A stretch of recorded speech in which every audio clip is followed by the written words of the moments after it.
There's a certain kind of attachment people don't question, because from the outside, it looks harmless, even kind. You don't just use things, you bond with them. An old phone you've had for years. It's slow now. The battery barely lasts. You know a new one would be better. You can afford it. You thought about it. And still, you don't replace it. Not because you're irresponsible, not because you're unaware, but because that phone feels familiar. It feels safe. It feels like yours in a way something new wouldn't, at least not yet. The thought of starting over, new settings, new habits, new muscle memory, creates a quiet resistance in your body.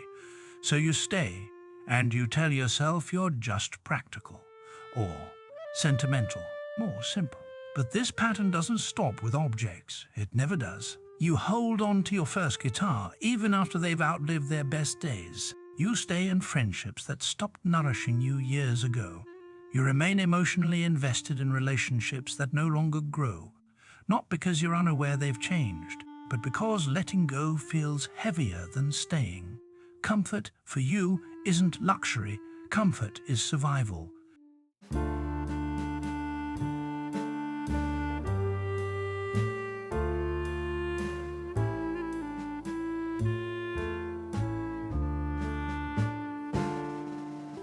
Trying something new doesn't excite you the way it excites other people. It unsettles you. New environments, new dynamics, new versions of yourself. They demand adaptation. And adaptation feels risky, because somewhere deep inside you associate change with loss. So you choose familiarity, even when it costs you growth. And people often misunderstand this about you. They call you loyal, emotionally deep, kind, and you are. But there's something underneath that kindness that rarely gets named. Fear, not loud fear, not panic. A quiet, steady fear of disruption. Because attachment for you isn't just about liking something.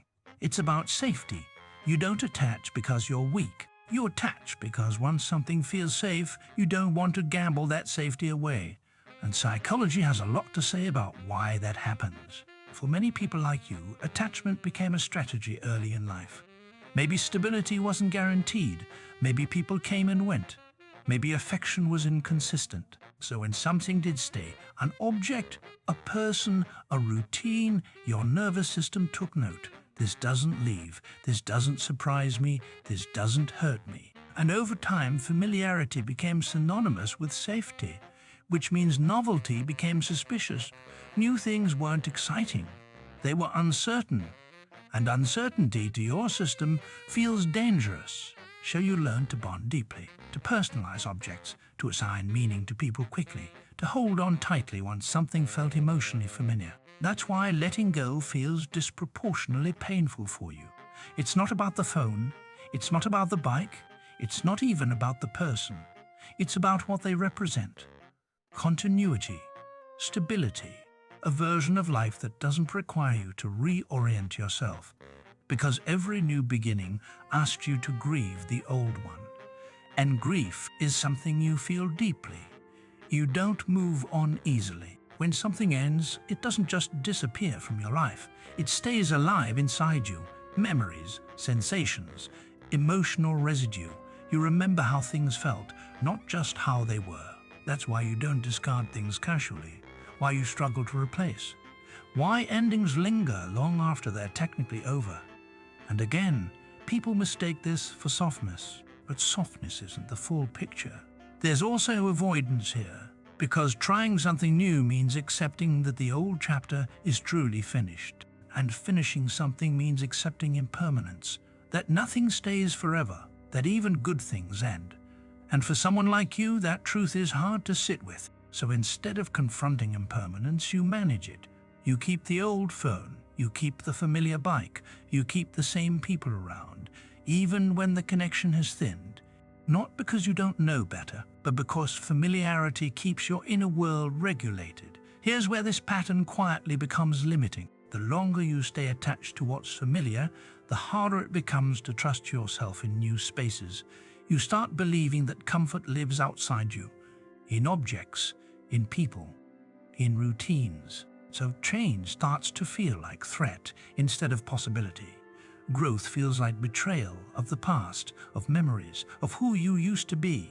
And you don't want to be someone who betrays. That's part of your kindness. You're loyal, not just to people but to versions of life.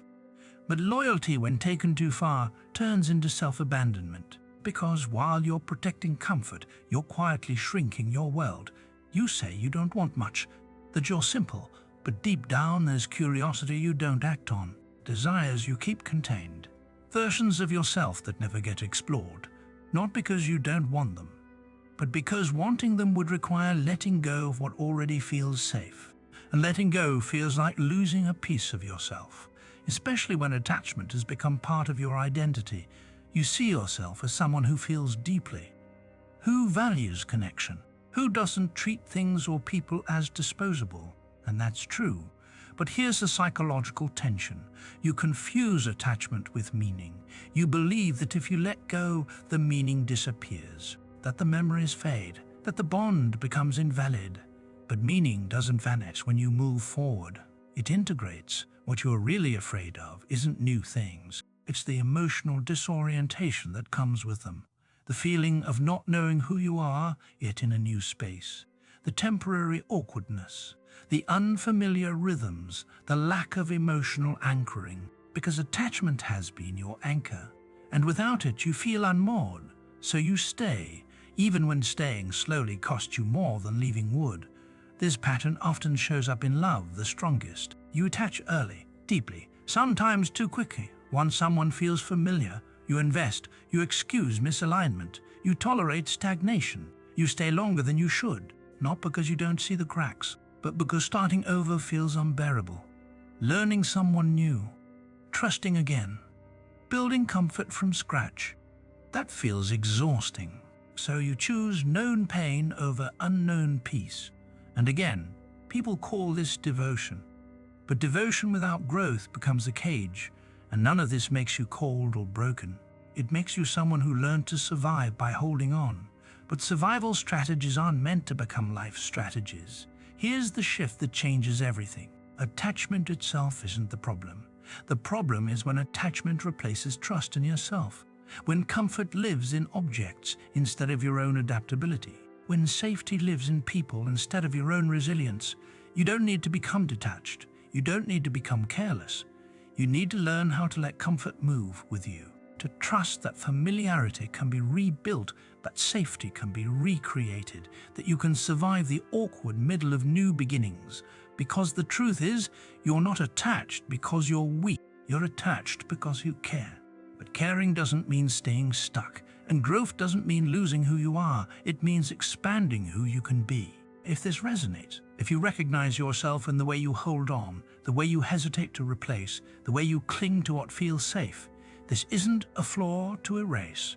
It's a pattern to understand. Because once you see it, you get a choice not to abandon your softness, but to stop letting it trap you. Understanding these patterns, why we bond, why we fear unfamiliarity, why comfort feels safer than growth, that's what we do here at Retromind.